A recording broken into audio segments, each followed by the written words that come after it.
In this video, we will look at a brief history of the quantitative risk assessment that was done for the Vibrio parahemolyticus and Oyster project, one of our case studies. This is a food safety risk assessment, and the roots of its risk assessment history are deep and well established. The history of this risk assessment begins with the so-called Red Book, shown here in the upper left. Its formal title is Risk Assessment in the Federal Government, Managing the Process.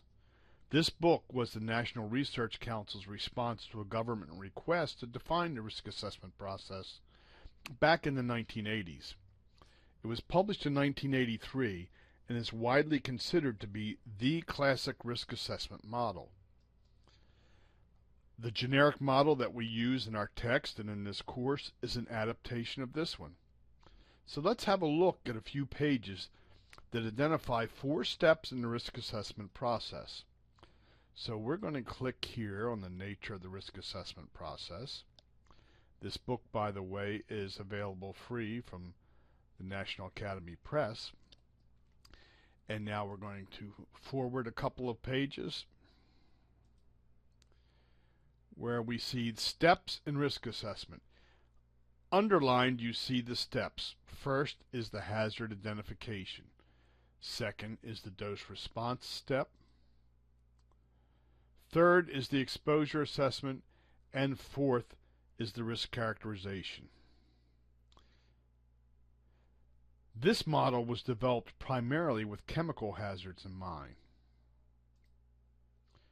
When risk assessment was expanded to consider microbiological hazards, the model was tweaked. 2 United Nations organizations, the Food Agricultural Organization, FAO, and the World Health Organization, WHO, developed risk assessment models that were subsequently adopted by the Codex Alimentarius. This literally means the Book of Foods. It's an international organization that represents the global food safety community. If we examine the 4 steps established by these 2 organizations and adopted by Codex, they are those shown here and discussed in your textbook.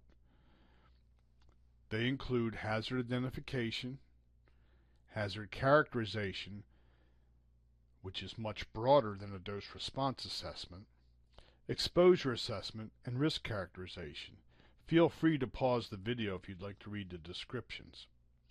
Exposure assessment basically includes the sequence of steps that links the hazard to the harm that's described in the hazard characterization step.